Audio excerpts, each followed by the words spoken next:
Hello friends, आज मैं बात करने वाला हूँ कि नीट 2018 में फिजिक्स के अंदर 150 मार्क्स कैसे अचीव किया जाए। फ्रेंड्स, आप सभी को पता होगा कि फिजिक्स बहुत हार्ड सब्जेक्ट है। ऐसा भी नहीं है, लेकिन स्पेशली फॉर बायोलॉजी स्टूडेंट्स ये बहुत ही हार्ड रहता है और इसमें बहुत मुश्किल आती हैं कि स्कोर कैसे किया जाए। लेकिन अगर आपको एक अच्छा स्कोर करना है नीट के अंदर, मान लीजिए कि 600 मार्क्स लेके आने हैं, तो उसके अंदर फिजिक्स को आपको 150 से नीचे तो आप सोच भी नहीं सकते। 150 से ऊपर आपको बिल्कुल करना पड़ेगा और वो कैसे करना है वो इस वीडियो में बताने वाला हूँ। प्लीज़ फ्रेंड्स, इस वीडियो को पूरा देखिएगा। तो फ्रेंड्स, अपनी प्रिपरेशन स्टार्ट करने से पहले आपके पास कुछ चीज़ें होनी चाहिए, जैसे कि आपकी नोट्स होने चाहिए। नोट्स आपके पास पूरे कवर होने चाहिए।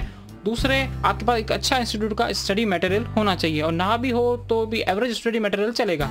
और तीसरी इंपॉर्टेंट बात, आपको प्रैक्टिस करने के लिए क्वेश्चन को बहुत सारे क्वेश्चन चाहिए होंगे, और उसके लिए आपको एक अच्छी सी बुक्स खरीदनी होगी, जैसे कि यूनिवर्सल सेल स्कोरर आती है, DC पांडे आती है और SC वर्मा आती हैं। इनको पहले आपको लेना पड़ेगा, उसके बाद में आप प्रिपरेशन की बात सोच सकते हैं। तो पहला पॉइंट आता है कि आपको पूरा जो सिलेबस है फिजिक्स का वो पूरा कवर करना पड़ेगा। आप एक भी पॉइंट या एक भी चैप्टर को छोड़ नहीं सकते, क्योंकि अगर एक भी पॉइंट या चैप्टर छूट गया तो वो आपको बाद में दिक्कत दे सकता है। और देखिए, अगर आप 150 के लिए सोच रहे हैं, इसका मतलब आपको अच्छे खासे क्वेश्चन अटेम्प्ट करने पड़ेंगे, तो उसके लिए आपको फिजिक्स का पूरा सिलेबस कवर करना पड़ेगा।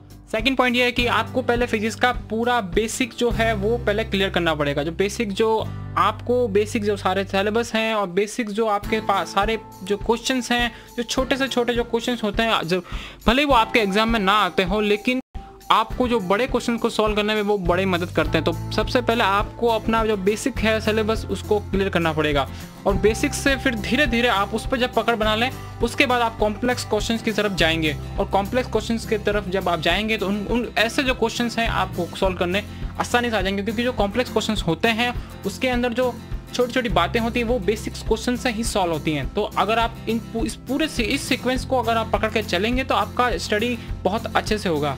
और फिर जो बेसिक क्वेश्चंस हैं और जो हार्ड क्वेश्चंस हैं, जो कि कॉम्प्लेक्स क्वेश्चंस हैं, उनके लिए मैं आप पहले ही बुक बता चुका हूं, तो उनसे आप प्रैक्टिस कर सकते हैं।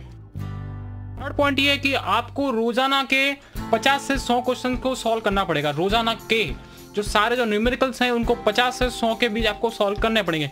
मैं जानता हूं कि ये बहुत ही डिफिकल्ट है, क्योंकि फर्स्ट डे से 50 क्वेश्चन को सॉल्व करना बड़ा ही डिफिकल्ट होता है, लेकिन मैं ऐसा नहीं बता रहा। मैं आपको बोल रहा हूँ कि 50 क्वेश्चन तक आपको पहुँचना है।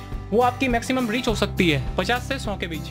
वो आपके एफिशिएंसी पे डिपेंड करती है कि आप कितना तक पहुंच सकते हैं। लेकिन जो आपका सीक्वेंस रहेगा वो पहला रहेगा 5 करते हैं, फिर 10 करते हैं, फिर 20 करते हैं, फिर 30 करते हैं, फिर 50 करते हैं। अगर आप 100 तक जाना चाहते हैं तो फिर आप 100 कर सकते हैं। तो इस सीक्वेंस से आप क्वेश्चन करें और रोजाना के बना के रखिए कि मुझे 100 क्वेश्चन या 50 क्वेश्चन करने ही हैं। ये आपको फाइनल एग्जाम की तैयारी करने के लिए और अपने कॉन्फिडेंस को बूस्ट अप करने के लिए बहुत ही हेल्प करेंगे, ताकि आपकी स्ट्रेंथ बढ़ जाएगी। पॉइंट आता है कि solve previous year questions papers. हाँ, आपको पिछले साल में जो क्वेश्चंस पेपर आए हैं, क्वेश्चंस आए हैं, जैसे कि मान लीजिए AIPMT का, मान लीजिए AIEEE का, मान लीजिए IIT का, एम्स का, इनके जो पहले आ चुके क्वेश्चंस हैं उनको सॉल्व कीजिए। जिससे क्या आपको पेपर की जो डिफिकल्टी लेवल है, जो पेपर का पैटर्न है और क्वेश्चंस को किस तरह बनाकर दिया जाता है आपके सामने, उससे आप पूरी तरह वाकिफ हो जाएंगे। तो जो आप जब पेपर देंगे तो आपको काफ़ी प्रॉब्लम नहीं आएगी और आपको ऐसा लगेगा कि आप घर पे बैठकर एग्जाम दे रहे हैं, क्योंकि आपको काफ़ी फ्रेंडली महसूस होगा अगर आप उसके लिए पहले से रेडी रहेंगे। देन फाइनल पॉइंट ये है कि टेस्ट सीरीज को ज्वाइन करना और उसके अकॉर्डिंग ही आप टेस्ट देना और उसके अकॉर्डिंग अपना टारगेट सेट करना। देखिए, टेस्ट सीरीज देना या फिर घर पे बैठ के मॉक टेस्ट देना बहुत ज़रूरी है, क्योंकि इससे आप प्रैक्टिस कर पाएंगे और अपना टारगेट सेट कर पाएंगे। देखिए, अगर 150 मार्क्स को अचीव करना है तो डायरेक्टली नहीं सोच सकते 150 के बारे में और नहीं आएंगे, और अगर नहीं आएंगे तो आप नेगेटिव में भी जा सकते हैं। तो सबसे पहले अपना टारगेट सेट कीजिए कि 50 मार्क्स को लाना है। 50 मार्क्स अचीव कर लें, उसके बाद में स्टार्ट कीजिए कि मुझे 100 मार्क्स लाने हैं। 100 तक आते आते आपको थोड़ा सा मुश्किल हो सकती है, लेकिन एक बार 100 तक पहुंच गए उसके बाद में अपना फाइनल जो टारगेट है वो जो नीट के लिए आप सोचेंगे वो सोच लीजिए कि 150 मार्क्स। तो फिर अपना टेस्ट में आप 150 मार्क्स के लिए कुछ भी कीजिए, क्योंकि आपका जो बेस है वो रेडी हो चुका है 100 मार्क्स के लिए।